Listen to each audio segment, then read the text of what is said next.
everybody, welcome to our channel. Today I'm gonna show you how to enable one-handed mode on your VIVO X300 Pro.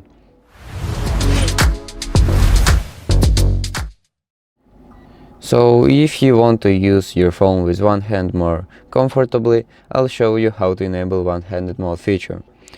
So to do it, open up your settings, go down here to shortcuts and accessibility, and one-handed, and turn on the access mini screen by gesture.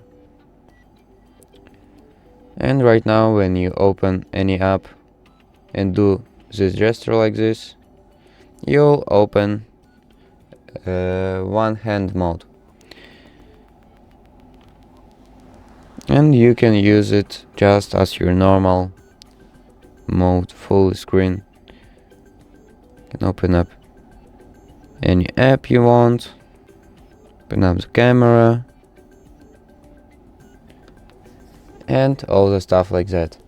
So basically that's it. So thank you for watching and subscribe.